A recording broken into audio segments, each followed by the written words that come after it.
everyone, it's Chantel. Thank you for tuning in to Heredity, Dominant and Recessive Traits. I wanted to make a follow-up video to go over your answers. So here is an example of my results of my dominant and recessive traits from part 1. I have 12 dominant traits and I have 6 recessive. I can roll my tongue, my earlobes are free, I have a widow's peak, I have dimples on my cheeks, long eyelashes, natural dark hair, curly hair, hazel or green eyes, a Roman nose, no hair on my mid digit of my fingers. I'm right-handed, and then when I put my pinkies together, they are straight. When I clap my hands, my right thumb goes over my left. I have the hitchhiker's thumb, and then my big toe is equal to, it's equal to my second toe. I don't have a cleft in my chin, I have no freckles, and I have wet earwax. And then whenever I was finished with part 1, next I answered the questions for part 2 regarding my parents. So first I completed the parent 1 and 2 columns. Then I copied over the things that I already knew about phenotypes that we had did in part 1. So no cleft chin, curly hair, widow's peak, hazel or gray eyes, long eyelashes, dimples on my cheek, a Roman nose, free earlobes, and no freckles on my cheek. Next, I went through recording the rest of my phenotypes, which are what we display to everyone else. This is the traits that we show to the public. And now I'm going to go through and do my genotypes, and then I'll explain it to you guys. So now, looking at parent 1, parent 2, my genotypes and phenotypes, you'll see I circled some things I definitely want you to notice. If you look at my mom, she has a round face shape, a less prominent chin, and the chin shape is kind of square. So that kind of gives her more of an oval looking face when you have those combinations. Then my dad has a square face shape, especially the upper half, and then a very prominent chin, which is square in shape.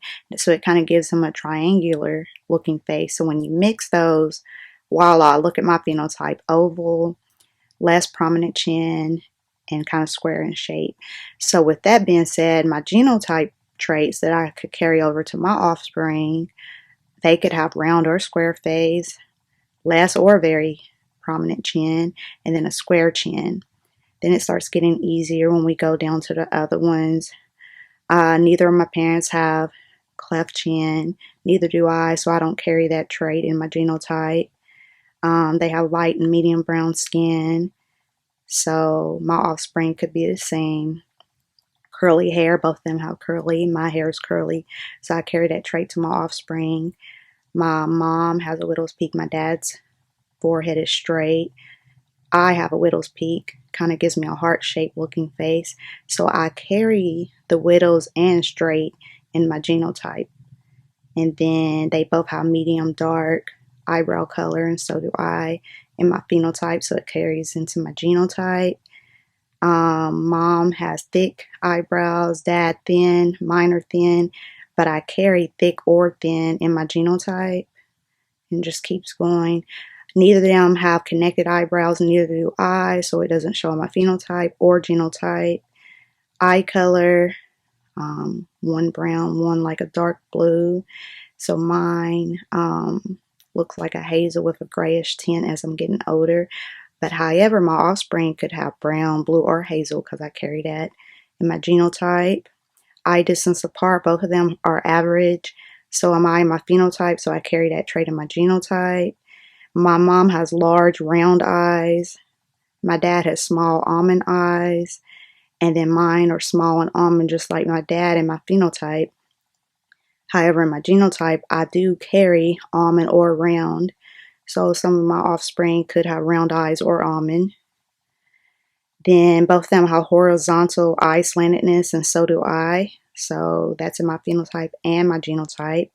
They both have long eyelashes, and so do I.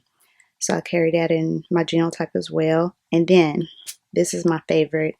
My mom, her mouth is a short width and thick lips, and then my dad's about an average width and thin. And so I feel like I'm the perfect mix of them. I have about an average mouth size and then medium thick lips. So I just feel like I took that combination. And then as far as genotype, I carry the trait for the kids to have average or short mouth size, and same thing, they could have thick or thin lips. Mom has dimples, dad doesn't. I do in my phenotype, but some of my offspring could have dimples or no. Mom's nose is medium, dad's is small, mine's a medium, so my offspring could have medium or small. The nose shape, mom's is rounded and kind of goes up. My dad's is a Roman, it's kind of long. So then look at me, mine's a Roman, I have a long nose, but it goes up. So another example of perfect mix of both parents. So in my offspring, they'll have a Roman long nose as well. And then nostril shape, both of their nostril shapes are rounded, so is mine. And my offspring would have that.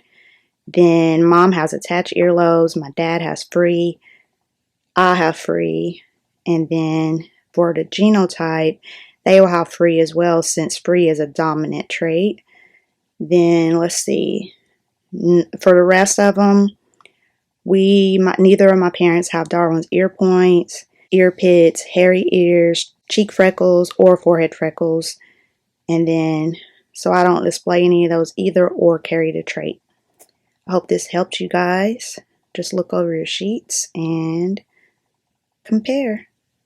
Thanks for watching. We'll see you next time for Our Place in Space. Like this video, subscribe to our channel, and click the notification bell. See you next time.